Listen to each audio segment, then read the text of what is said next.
come, so. Yeah.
Could anyone in the boardroom please confirm that we have we have video online?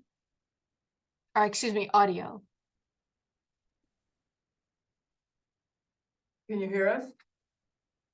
Yes, I just hear you now. So if you Okay. said anything before, it was not, you were muted. No, we haven't started yet. Excellent, thank you.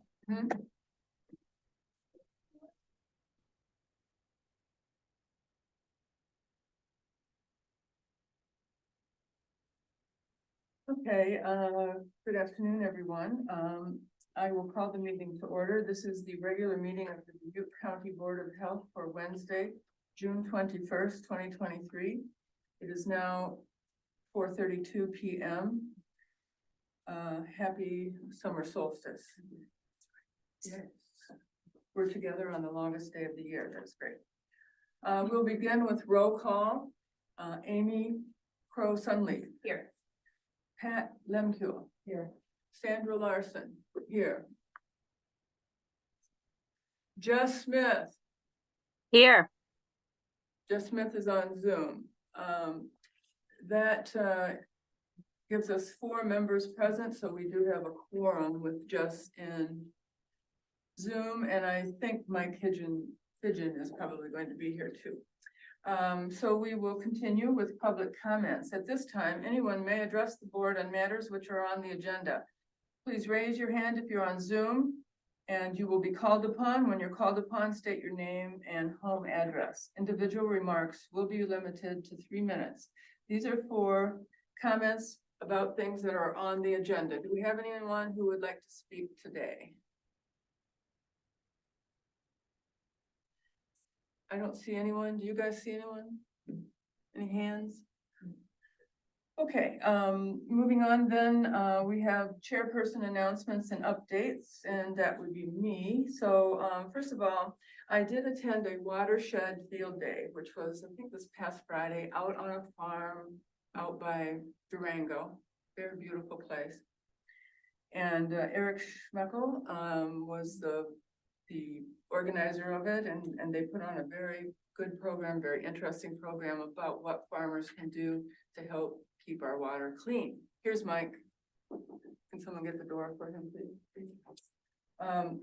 So anyway, very interesting program, and they do these, I don't know, 3 or 4 times a year. So I said to Eric, we would love to partner with you and be at these farm events with you and present some things or do some things and help some farmers. So some ideas that I have are, we could do blood pressure checks of these very overweight people that were at the meeting. We could explain and announce our water testing program. And we could present on farm safety. So I really think it would be a good outreach. And Eric Schmeckel was totally in agreement. There's also a new organization forming in Dubuque County called Farmer to Farmer. And I think we need to, I'll give the information to Allie and so that she can reach out to them, because it'll be a really good contact thing, I think. So that was Watershed Field Day. Next, oh, and then also after that field day, it was in the newspaper, Telegraph Herald covered it, and Adam Hoffman was quoted extensively, and he did a really nice job. Next is harm reduction and a call for action, and I put this under my announcements and updates because I'm being approached in public, being asked to do something that the Board of Health and the Department of Health has to do something with these opioid settlement funds. So I wanted to talk a little bit about that today and see what we could do. I would like to form an ad hoc committee if there's interest in that. Is there any opposition to that right now?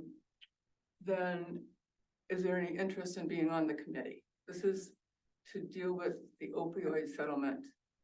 I think what we're being asked to do, I'll read a letter about what we're being asked to do, but I think we need to bring the community together and get started on this. The money, $570,000 is going to be in our county by the end of the summer. And we need to start spending some of that money to stop the deaths. And we can do that. So I'd like to, is anyone here in this room interested in being on the ad hoc committee to, okay, Mike, good. Amy?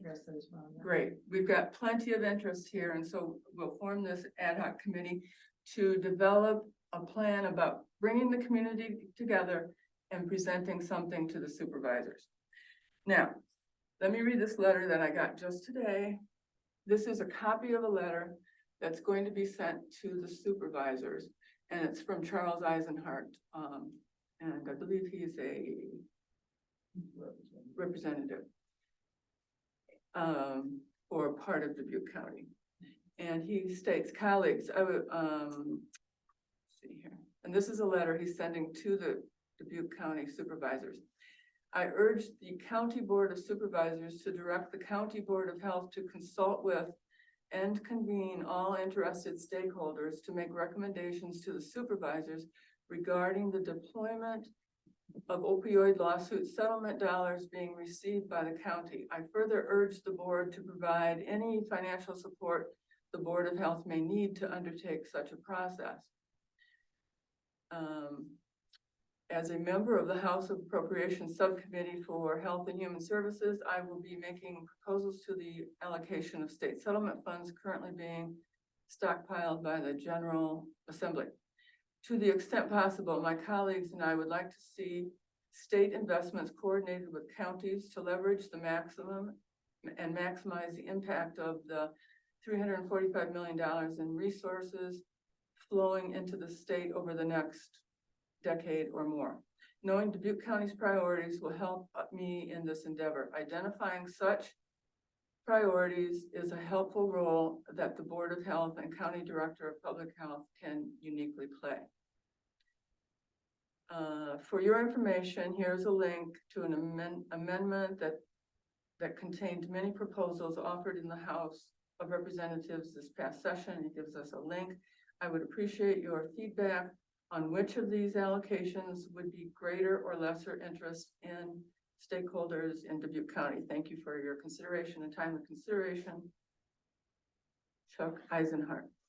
So he's, Mr. Eisenhart has sent this to the supervisors and he's asking the supervisors to order the Board of Health to do something.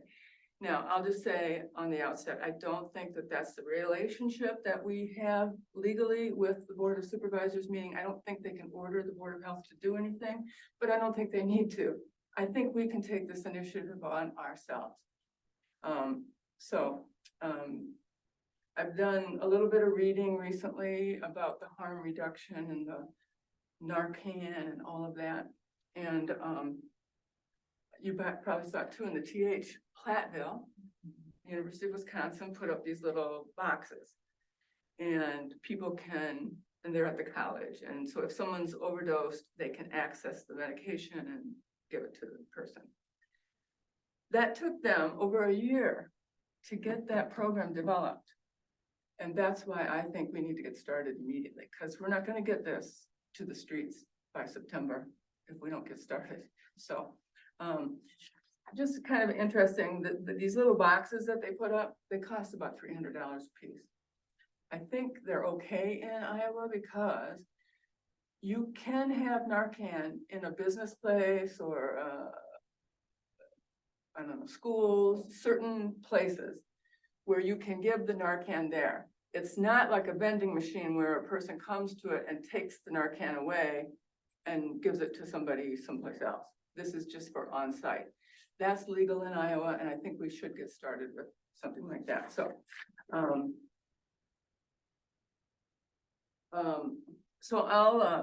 I'll go ahead and get the committee formed and get a meeting scheduled for the next couple of weeks. Okay. Let's see. Oh, and then the vending machines. I think those are just so interesting, and I think they're very effective. And what the vending machines are is a vending machine is put in a place where people can get at it. Some people suggested the vestibule of a police station or, someplace like that. But anyway, then people can then get a hold of this Narcan when they need it. That would not be legal in Iowa at this point. So I don't think we should do that. So anyway, very good. I'm glad that we can get a committee started, and I'll let Mr. Eisenhart, if the board wants me to let Mr. Eisenhart know that we're going to go ahead with that, I will do that. Any opposition to that? No, but just as a discussion point, last Friday at our meeting, we did talk about that, and we talked about Loris and Clark have not vending machines, but the machines for Narcan too. And we talked about perhaps looking into an ICC in Piasta. So we have one out in the county, and the VNA, I believe, wasn't that what we talked about, Stacy and Allie? What is it they have? Loris and Clark both have Narcan on campus as well. Like these, like not this, like what Platteville has, like what Platteville has. So like in an emergency, they can approach. I don't think so. I think they have staff that carries it.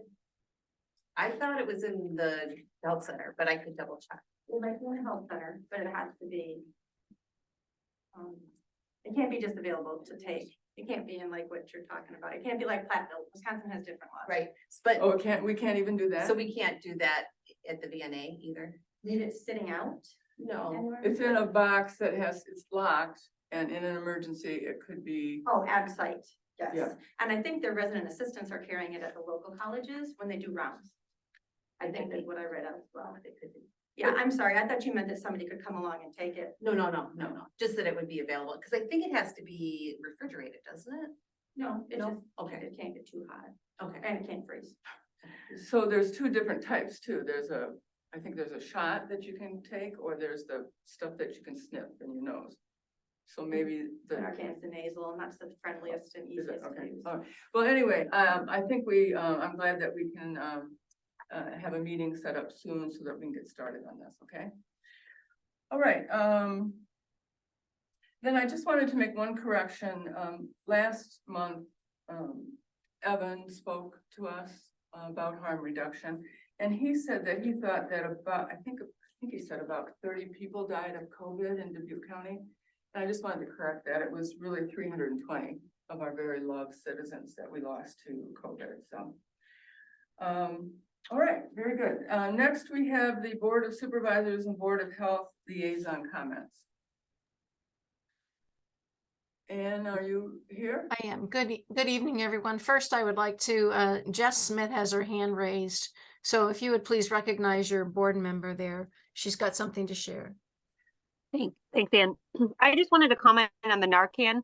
That was approved for over-the-counter use by the FDA. It is not available in that form just yet, but I think as our ad hoc committee, and I'm happy to help with that too, as we come, together and start planning, it'll be important to remember that is going to be an over-the-counter item, and so the access to it will increase pretty significantly in the near. Thank you very much. And that's, maybe we can spend some of the money to stockpile that drug and get it to the people who need it, because I don't know how much they're gonna charge for it, but some people who need it probably won't be able to afford it, so. All right, very good. Thank you, Jess. Now, Ann McDonough? Yes, thank you. So I'm pleased that you're having this discussion about the opioid settlement funding, but I would encourage you strongly to put this as a standing item on your agenda so that the public knows that you are intending to talk about this and receive updates every month. It would let people know. For some historic context, the County Board of Health did have a standing subcommittee on opioid response as well as just general substance misuse disorder. That was some work that was being done, not on the disorder, but kind of generally looking inside public health, what else can be done. That met the first Wednesday of every month. I served on that committee, as did several others. I mean, the health board's all new people, but I think some robust planning about the health department for that, it's time, in my opinion. I don't have the letter that you read from Representative Eisenhardt, and that's fine.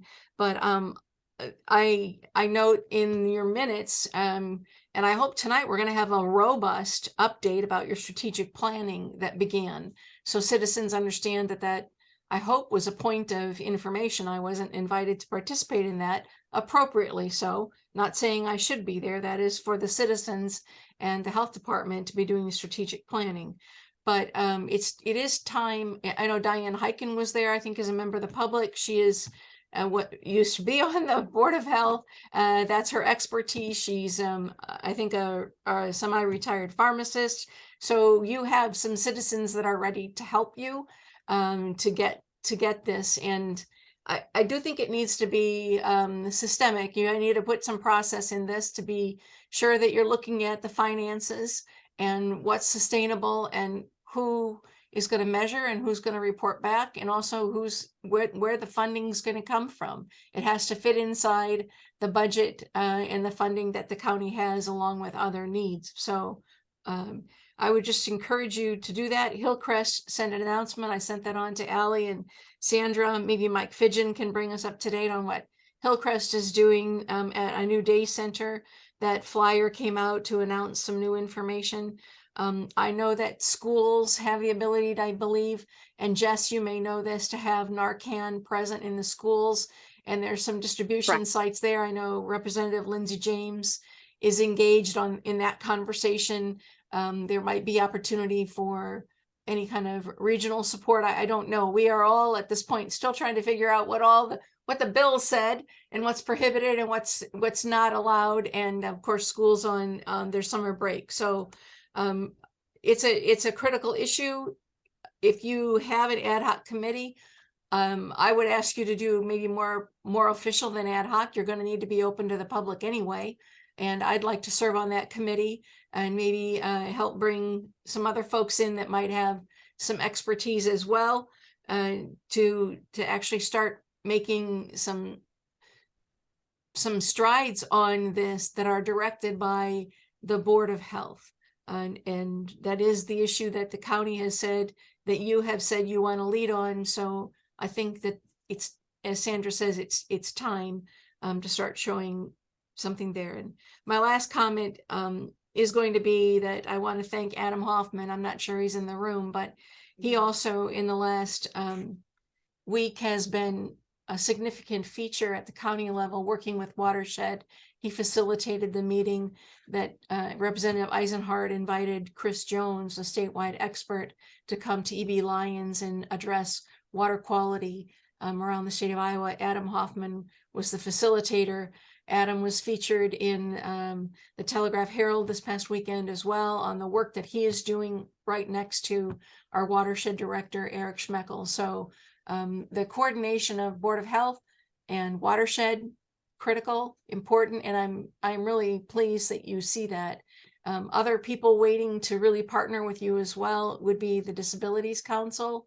They would like to maybe make presentation or work with you for public health and disabilities. They could be a very important voice as well for the Board of Health as all these things relate to individuals with disabilities. You know, their philosophy is, of course, nothing about them without them, and they repeat that frequently, and it's a way of living life.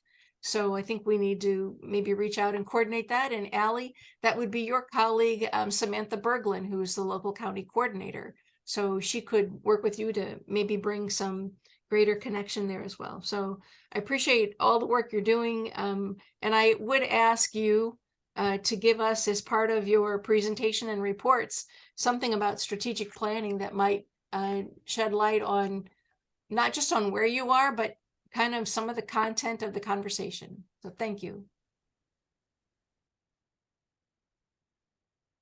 Thank you, Supervisor McDonough. Next, we have the approval of the agenda. Is there a motion to approve? Thank you. Second? It's been moved and seconded that the agenda be approved. Is there any discussion? Hearing none, all those in favor of approving the agenda say aye. Aye. Aye. All those opposed? Hearing no opposition, the agenda is approved. Approval of the minutes. Is there a motion to approve the May 17 and May 26, 2023 minutes? Is there a second? It's been moved and seconded that we approve the minutes of May 17 and May 26, 2023. Any discussion? Hearing none, all those in favor of approving the minutes say aye. Aye. All those opposed? Hearing no opposition, the minutes are approved. Presentations and reports. The Dubuque County Public Health Department monthly update from Director Ally White. Thank you.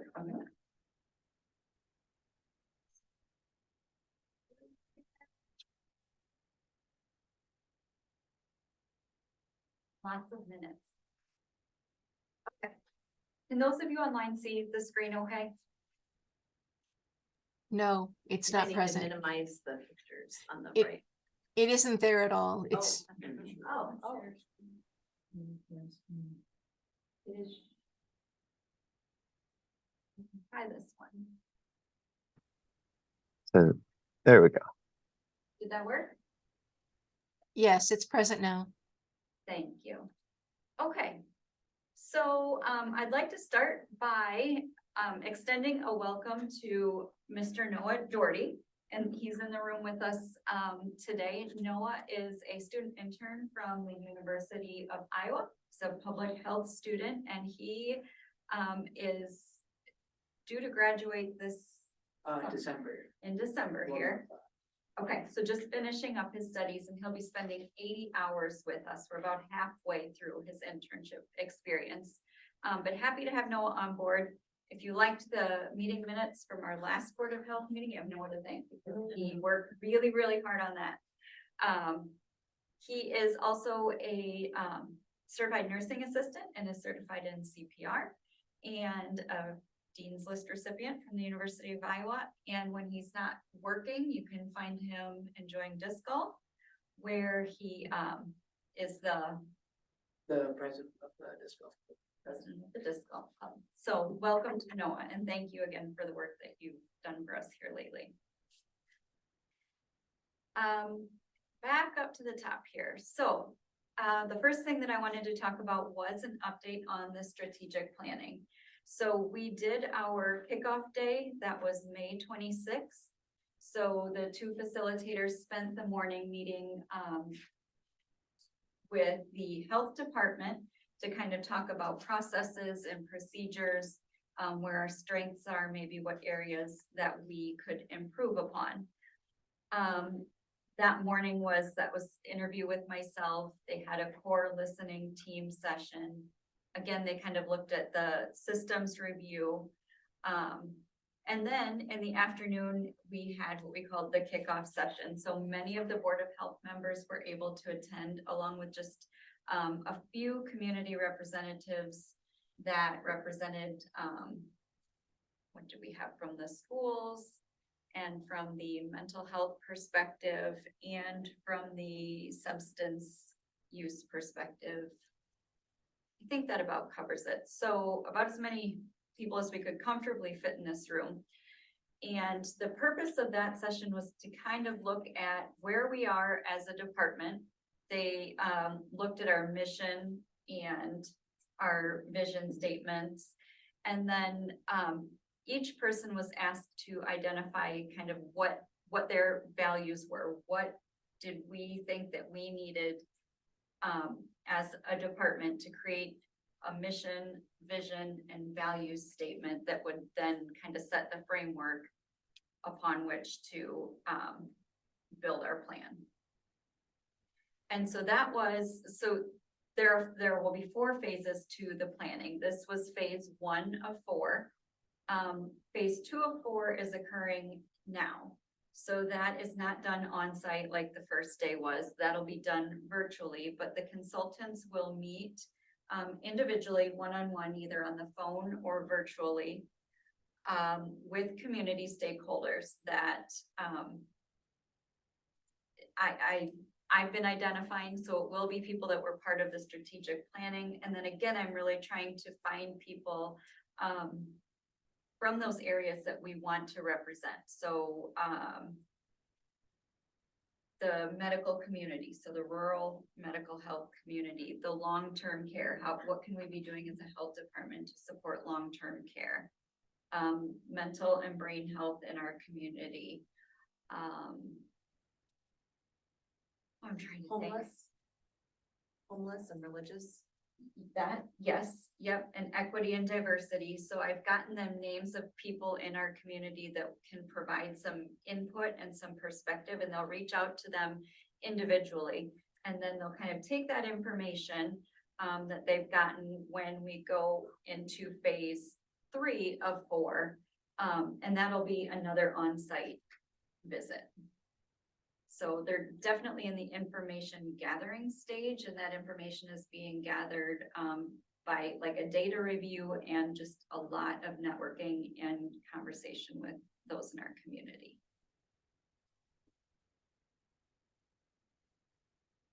Before I move on, does anybody have any questions about the strategic planning?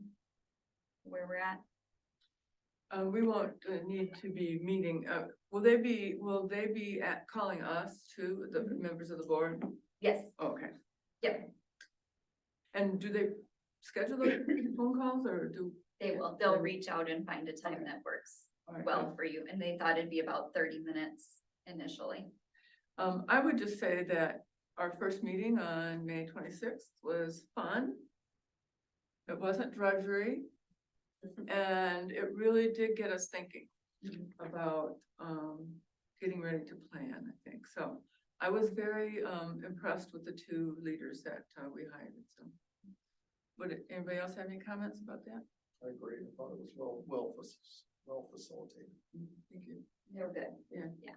And I think the thing that's really going to be valuable for them is they work not only as consultants for public health, but they teach public health, so they know the cutting edge and the vision for the future, which I think will serve us well. And they were blown away by some of the things that we said. I mean, they couldn't have faked the awe that they had in their faces with some of the ideas that we had. So I don't know if they thought Iowa, they don't know anything, or what, but they were, I think, really impressed with because we had some really deep thinking going on in the room that day. And so I think, yeah, I got feedback from people that they really liked the consultants and felt very comfortable working with them.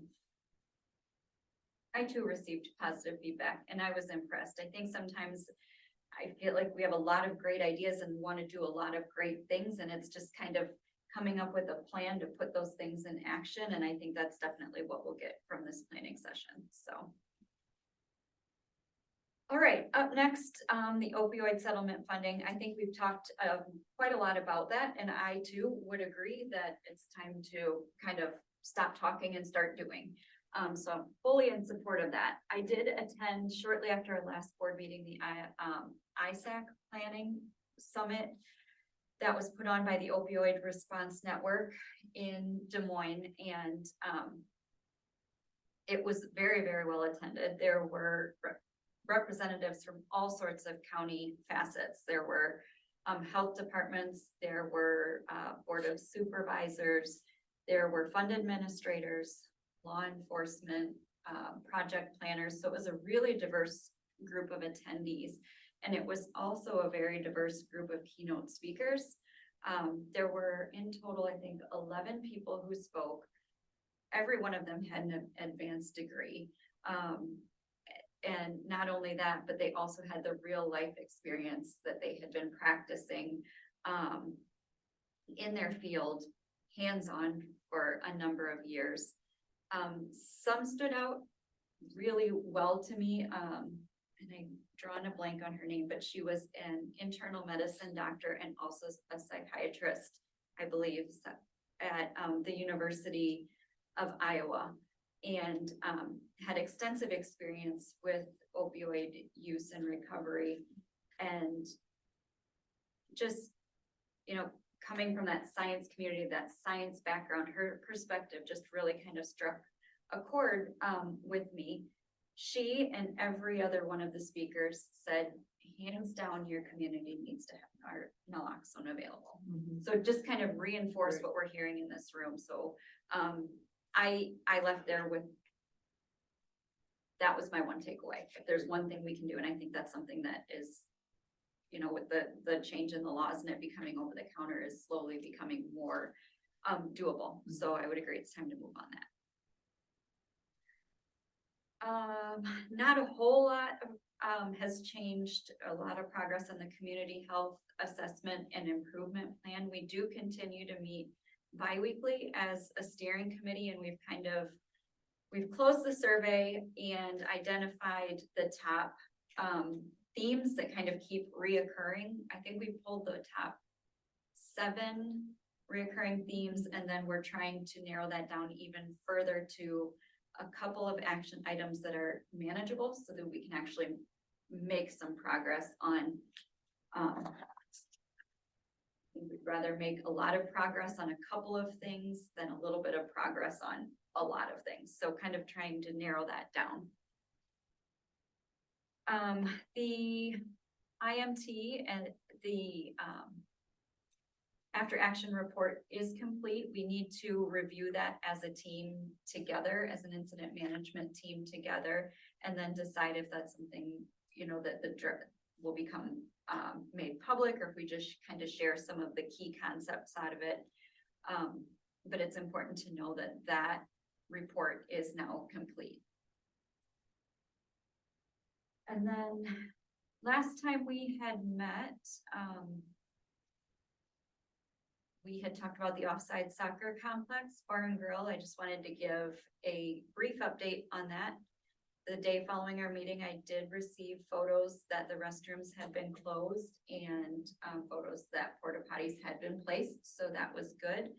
I have followed up with the Iowa Department of Investigation Appeals. They did do another site visit, and our food is still able to be served. If anything changes, they will be sure to reach out to our health department, because then we would follow suit with the liquor license. And as we know, and we're well aware, that any changes to the septic system are going to be followed through by the state. So I'm not entirely sure where they're at with that process. And finally, grants to counties is a grant that every local health department receives annually from the state. It's used primarily for testing of private wells. And that's something that Bailey, our environmental specialist, oversees that grant, and actually does a lot of the water specimen collection herself. Initially, at the beginning of the fiscal year, our department received $50,000 to be able to utilize to test and remediate private wells. And because our department had used the funds so effectively, towards the end of the fiscal year, we actually received an additional $40,000. And so we've kind of doubled down on the amount of water testing that's being done, which is a great thing. Because then if we're finding that remediation needs to occur, Bailey's coordinating that as well. So if you happen to see Bailey, just know that she's doing wonderful work with this grant, and our community is positively affected because of it. So. And then finally, I guess, just kind of want to pass along some information that I've been hearing that's coming from the state. The Iowa Department of Health and Human Services has now engaged a vendor to study the delivery of the health and human service programs in the state of Iowa. So it's hard for them to kind of know what all 99 counties are doing. And so I think they're just taking a look at that to see if that's still the most effective model. And again, that vendor is, I think, going to take 3 or 4 months to kind of study the current delivery system and see if it's something that needs to continue or maybe change. That's all that I have. Thank you, Ally. First of all, I'd like to welcome Noah on behalf of the Board of Health. And if there's anything that the board members can do to help you, let us know. Thank you very much. And as far as our Facebook site, thank you, Amy. You're updating it almost daily, and you're putting out some really, really important stuff. Well, that the public needs to know. mine wasn't exactly, mine was more action items. Tina did a lot of posting What as did well. Tina So do? Tina's was more the big stuff, and mine was the go read a book for 15 minutes and escape the Well, thank horrors you of the both. real world. Thank you both, and I'm gonna try and like it every day so that we get more traffic. And then, see, I made a note about stakeholders. Did you say something about stakeholders? For strategic planning. Maybe, oh, I think I just wanted to thank the stakeholders for being here on the 26th. Oh, yes. Because it was very helpful to have them, and they're busy professionals, so I really do appreciate it. So thank you, Ally. Anyone else, any other board members have any comments on Ally's report? I have one comment on the on Bailey, And I went to a natural resources day when Ally was in Des Moines, and it was organized by Iowa State Extension. And there were 2 breakout sessions, and one was on grants to counties, and Bailey got lauded there too, because that relationship between county extension and health department isn't always very healthy, maybe, or very developed. And so that was the model that everyone else in the state is going to aspire to. So I think that is high praise. And Bailey didn't even know that she was part of this presentation. She was part of the PowerPoint. And I talked to her at lunch and I said, Bailey, you were part of the presentation. She said, no, I wasn't. I was in the other breakout. And I said, no, you were on the PowerPoint and you were talked about as being a very good partner. So please relay that information as well, that she is doing a great job, and to spend all that money and get more money is really great, because it just shows the effectiveness and the need for water testing in our county. Thank you, Amy. Anybody else? All right, next we have the VNA monthly update from Stacy Killian. Stacy? Thank you. Mhm. So I'll start with the good stuff. Okay. So our homemaking home care aid services, obviously, you know, I think in April, we talked about how we hired another full-time person. Well, she's been doing great. Has really gotten acclimated and trained. And over the last month, we've been able to increase our homemaking by 32%, our homemaking visits, and 11% for our home care aid. And we've also, they continue to keep rising every few weeks. So I think that's great. We've got our list down to, I think, 56 is where we're at right now. And we've done about 20% of all those visits are outside the city limits, which I think is the highest we've done out in the county as well. So I feel like we're doing good. The position's still open. We're still trying to recruit, but we're at least much better off than where we were earlier in the spring. So that's exciting. May 30th, we had a site visit with our state epidemiologist. Scott Seltruck is our representative for this area, and he did come and visit with our communicable disease nurse and some of our other nurses at VNA. It was really good information. It was a great visit. He did give us some future epi trainings that are coming up that both Ally and can attend, as well as any new VNA staff that haven't been trained. So, which we haven't been able to do those epi trainings in a while. So it'll be really great to have those back. So that visit went great. We also had a site visit for our COVID VFC. It's a requirement. In order to give the COVID vaccine, you have to be a VFC provider, which stands for Vaccine for Children. Thank you, because in my head, I'm like, yes, Yes, Vaccine for Children provider. They kind of went hand in hand, and we had a site visit Monday, and they went through and looked at our staff training, you know, have they had the trainings that are needed, our storage and handling, policies in place. They went and reviewed, you know, on site, our refrigerator, freezer, our vaccine areas, our documentation, our COVID distributions that we do throughout the whole county, and then our policies and procedures. The visit went great. We had no deficiencies, so very excited for that. We had some end of the year numbers for our iSmile at School, and I thought I would share with this group because it's really exciting. So for the 2022-2023 school year, we ended it in April, and these visits, parents can provide consent for their 2nd and 3rd grade kiddos to receive oral health screenings, fluoride varnish, and dental sealants to prevent tooth decay. To determine the schools who qualify for this service, we work with Health and Human Services using the percentage of children who qualify for free and reduced price lunch. So the higher percentage at that school, then the state tells us which schools we need to go to provide this service. Coincidentally, we just got the numbers for next year, and I think we increased 6 schools for next year. So we'll be very busy in the next year coming up.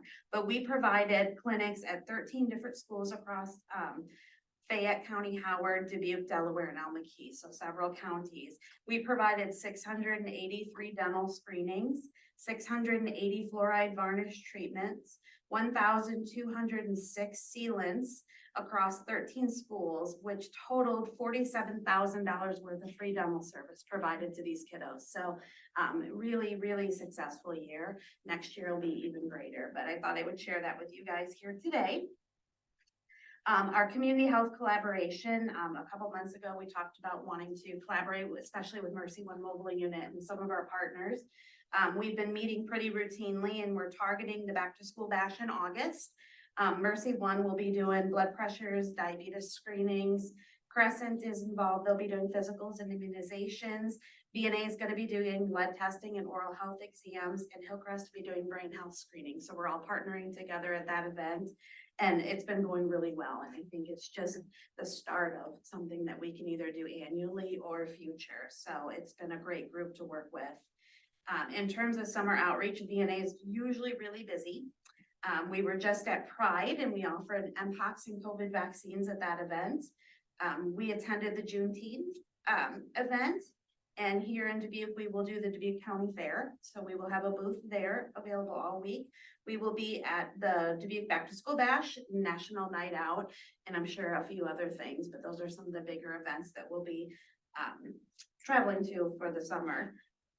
And then lastly, so we got the notice today. So we have our BCC and our Wise Women, which are two grants that are actually we're subcontracted through all of you to do, and we report on those. Our BCC is our breast and cervical cancer care for yourself program, and then Wise Woman.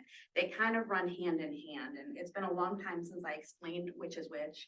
So our BCC covers office visits, clinical breast exams, PAPs, mammograms, follow-up diagnostic mammograms, ultrasounds, some biopsy coverages, colonoscopies.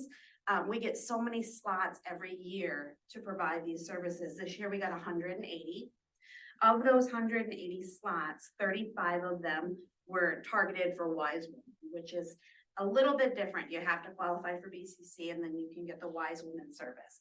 In order to get the services under Wise Woman, you must be over 40, and it can add some fasting lipid and glucose screens, additional office visits. And if you meet certain criterias based on like lab values and BMIs, you're offered programs such as like diabetes prevention or Walk with Ease program. There's a few different programs. It also includes 4 health coaching calls and follow-up screens. So a little bit extended services for Wise Women. Wise Women is really hard to fill. We typically do not fill all our screens because there's a lot of follow-up and you can't fill the screen technically or get paid for it until they go through all the steps. And that woman must follow through with everything that's offered in order to do that. We were contacted by the state today, and Allie and I were both sent a letter through Iowa Grants that the state has made the decision to no longer have Wise Women. That grant will end actually September 29th. And what happens is the state, they get funding through CDC. And so every 5 years it's competitive. The state of Iowa applies for federal funding through CDC, and then it kind of goes out locally. So this was the new 5-year time period, which would have begun on September 30th of this upcoming year. They made the decision to not apply federally based on workforce capacity, decreased funding levels, overall program screening accomplishments, the ability to meet CDC expectations for participation, and completion of healthy behavior support services.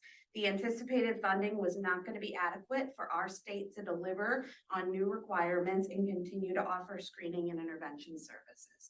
So nothing to do with anything that was done on a local level throughout anywhere in the state.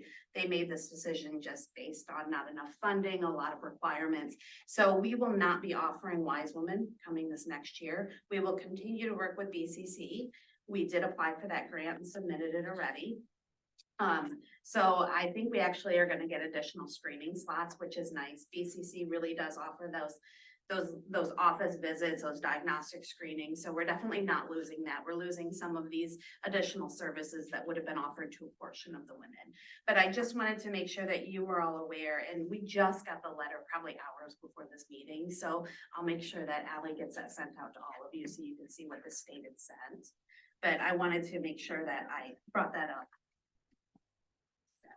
That's all. Thank you, Stacy. The VNA is a great partner to the Board of Health and the Department of Health. Did you say that the about 20% of the services were given to people out in the county? Homemaking and home care aid services. About 20%? Yeah, and it was, I believe, the last time I looked at that, it was like maybe 6 or 8%, so it's a pretty big It increase. says 6% for May, but on your report, but it maybe is going up, so that's good. I'm glad to hear that. And I'm really happy to see the waiting list come down, so that's good. One question I had, I'm so happy that you're doing all these community things. But I would, and I don't know how the rest of the board feels, but my personal opinion is that I'd like to see some branding done a little bit differently so that it's not just the VNA, but that it includes the Department of Health and Board of Health in when you're out there with a table. If you're actually working for us on behalf of us, then I'd like our name on it. Yep. Everybody okay with that? Yeah. Okay. Well, and I sit on that coalition or board or committee, whatever it is. And we did just meet at 3 o'clock today. Yeah. So, and we did talk about going into the county more too, to Cascade Days or, farmers markets in Farley or Epworth or, Dyersville too. So it would be nice to have, Yeah. Yeah, so maybe we can work on that and see what we can develop. Absolutely, and I think that's something that we could really, it really gives us an opportunity to even come up with more information materials and flyers and things like that collaboratively, so. That's great. And I we need a appreciate logo. that. Our department needs a logo, and I have talked a couple times, just haven't done nothing formally about adopting the public health shield. I think that just kind of, that in itself speaks for itself a little bit. So maybe if we can work on adopting that, then it'd be something easy to pass along and. To add to the handouts and put on the sign, things like that. And where is the back to school bash? Is that in one place? Yes, so it used to be actually in Comiskey Park for quite a few years, and then it moved to Audubon School, which is really nice because it is, I swear, the hottest week of the year. And so it'll be at Audubon School this year. And do just people that go to the Dubuque schools come to that? Typically, the Or group about that, what's Dubuque? this one would be for Dubuque, and Okay. so it's typically those that sign up to receive, school supplies. And so it's partnership with St. Mark's Youth Center, so I think I don't know if I'm really correct on this, but I know hundreds of families go through it. Yeah. And does Western Dubuque do anything similar to that? School system? I don't Not that think I'm so. aware of. Okay. But we have talked about that in Yes. this group as Yep. well, and expanding to the west. It'd be great to get that going for next year. Yes, for sure. All right, thank you very much. Do any other board members have something they'd like to ask Stacy or comment on? Okay, hearing none, then we'll continue on to action items, and the first thing that we have is a Board of Health member name tags and business cards. Can I talk about it? Yeah. Okay, I added that to the agenda because it was an idea that was mentioned to me, and I do think it was worthwhile discussing. I did some checking around at the county level to see if that would be an appropriate use of funding that we have, and have received positive feedback. So what I would like, I guess, is the board to determine if that's something you want everybody to have, nobody to have, or up to discretion. My thoughts would be then that I would be, reaching out saying, what would you like your name tag to say? Do you want your credentials, that sort of thing? And then I could just get those ordered through department funds. But I think it was mentioned that if you're out in the community, that sort of thing, it is nice to be able to identify yourself as such. And the same goes for the business cards. So. You know what kind of expense we're talking about, and do we have a budget for it? So there was some remaining funds in this past fiscal year that would come out of like office supply. But that fiscal year is come and gone. But I think it just speaks to the fact that there is some funding there. And it would be just a couple $100 for that. Is there? Ally, one- I think you should, I think the county makes my business cards. Okay, So Thank you. maybe check with HR to see what they can do for you. Thank you. Is there a motion? I move that we get business cards and name tags for any board member who's interested in it, or all board members would be ideal. But especially since we've been going out into the county for our Friday meetings and going to different coalitions and speakers, it would just be nice to have that identification so that people can see that we are out and about and in support of our county's health and wellness. Is there a second to the motion? This is Jess, I'll second. Okay, it's been moved and seconded.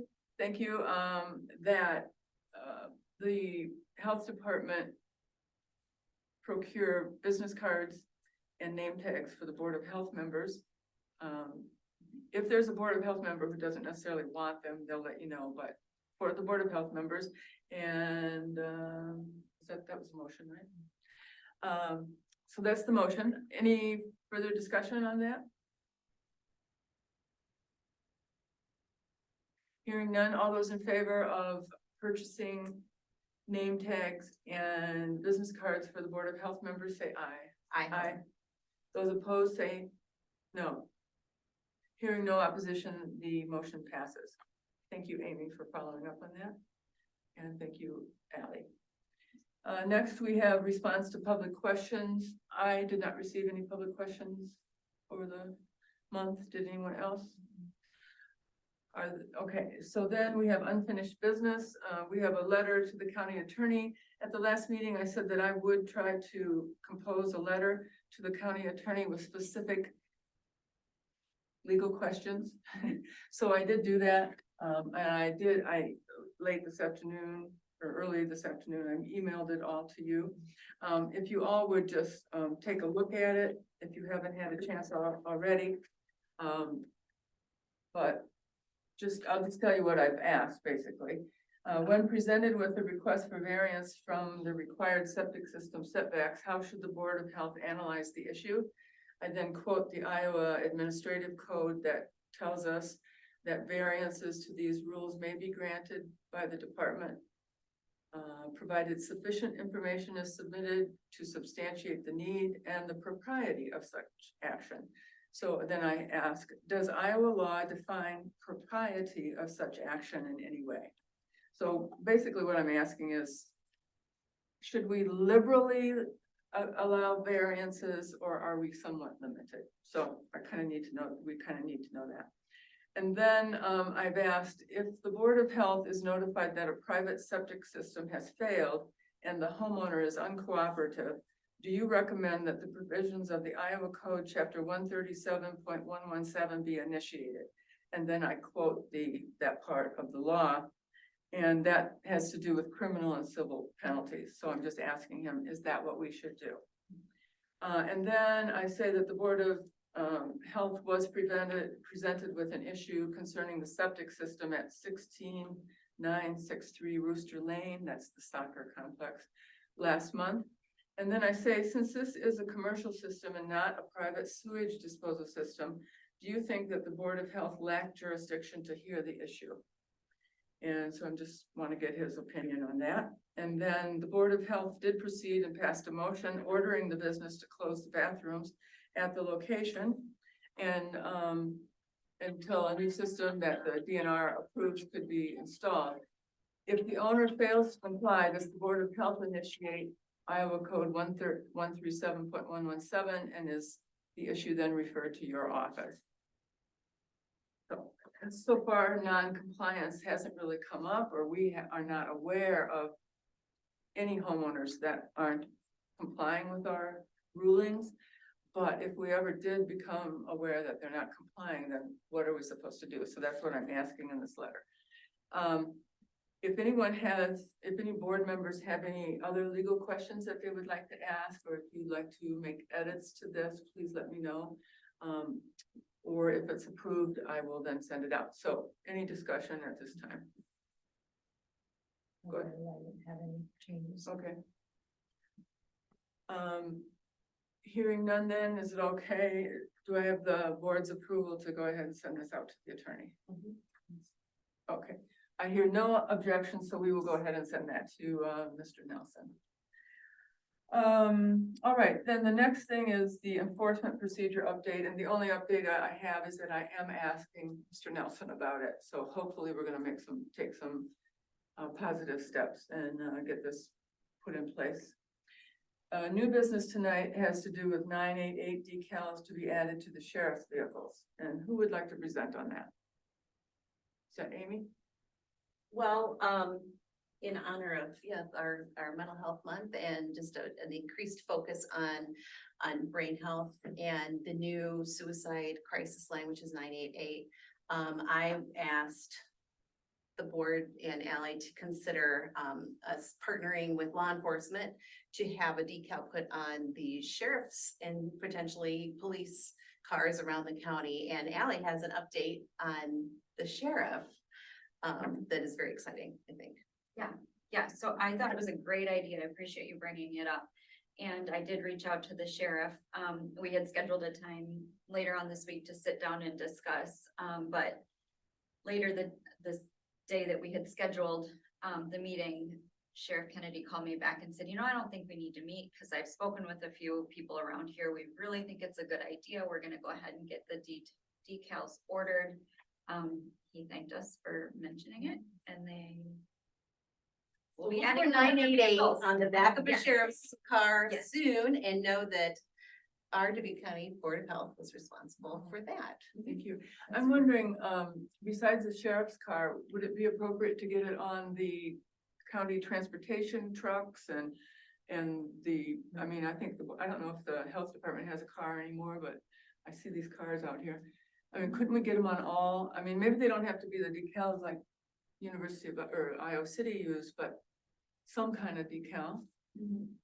We could really get it out there in the county, so we'll put that on the agenda for next month and see if we can maybe it doesn't have to be a big expensive decal. It can be just a little bumper sticker kind of thing, but just to get it out there. And I know private citizens put them on their cars too, so, maybe even in your next newsletter, Ally, that could be a little blurb and maybe a link to where a person can find those. Or maybe we want to have some here that people can get. Yeah. If we have funding. Great. Very good. Next, we have board communication and reports, and this is just an opportunity for any of the Board of Health members to speak if they would like to give us a report or talk about some issue or whatever you want to talk about. It's your chance. Well, I already talked about the Natural Resources Day, but I don't think I emphasized that Extension reached out to the county health department to be a part of it. We were the only health department involved, and this was people from all over the state of Iowa. So again, I just think that goes to showing that we are actively collaborating with other departments and other agencies. One other thing that came about in today's health collaboration meeting, and I've shared this with Ally too, is a poster that we could potentially put in bathrooms in bars and restaurants across our county that has helplines for people. 988 again, mental health crisis, perhaps Riverview, or domestic crisis hotlines. So they're gonna kind of run with it. I sent a mock-up to Vicki, and I think that commission would be, or coalition would be the best place to do it. And then we can all just maybe put our branding at the bottom, because I think it's important that people know that the health department is actively engaged again in people's health and wellness. Right. Very good. Mike. Yeah, so you had asked me, Sandra, I think in an email earlier, and it came up from Supervisor McDonough about the topic of the opioid settlement and Narcan battle flyer that Hillcrest had circulated. So that particular flyer, and Janae Schmidt may also be on here. I think many people are familiar with Janae. She's actually moving into a business development role at Hillcrest from having overseen operations of our mental health walk-in center, among other outreach programs, although she's going to have both jobs for a while longer. So, but the flyer states that people can obtain Narcan at pharmacies in the area is basically what was circulated recently, and it's an initiative that the state has pushed forward that allows anyone that needs Narcan to be able to walk into a local pharmacy and ask for it. And then we also do have a lockbox at our mental health walk-in center on campus opposite Flora Park that has various resources related to treatment resources and substance use disorder resources. I can have Janae elaborate on that if she's available. The other thing that Janae had sent me a message on related to 988 is that there are social media kits out there as well, and you're probably more familiar with them than I am. So They're kind of on back order. I Yeah. requested a bunch of stuff from Samson. That was about 3 months ago. So when I get them, I will. Yeah, there was just recently, I apologize if I'm not supposed to speak right now. I just heard my name. There was Go a ahead. Oh, thank Yeah. you. I'm sorry. There was a 988. It was just sent out either earlier today or late yesterday. It's a social media kit. I heard earlier you guys talking about how, which is awesome. There is the Facebook for you guys is getting updated regularly. So the social media kit has like Facebook posts preloaded for 988, has Instagram posts, Twitter. It has like the graphic and the wording that you could put on and share through Facebook and Instagram on like your page itself. And so Hillcrest is working right now. We have a student ourselves who's working to build that out for us since 988 is connected to our crisis work. But I'm happy to share that with you guys as well. It just was we had ordered stuff as well, and I know it's on back order, but getting that promotional information out on Facebook to try to reach a larger audience. That just came out, like I said, either earlier today or yesterday as an option for folks. Okay, thank you. Thanks, Janae. Hey, Mike, this was an email from Alexis Minor, and it had to do with the Hillcrest HIV program has taken on a project supported by the Iowa Department of Health. And so what I was wondering about is that lockbox. What is the lockbox? Yeah, Janae, if I can call on you one more time, Alexis reports into Janae, so she's going to be the best source of detail on that. Yeah, absolutely. So the Lockbox is an initiative that's been pushed through by the Iowa Department of Health and Human Services, specifically the HIV and hepatitis department. We've had the HIV and hepatitis department for quite a few, or grants from the department for quite a few years now. The state was able to obtain extra dollars to do this lockbox initiative, in which it is a box that it does have a code on it. But in the box itself, once you open it, it is outside so that it's accessible to the public.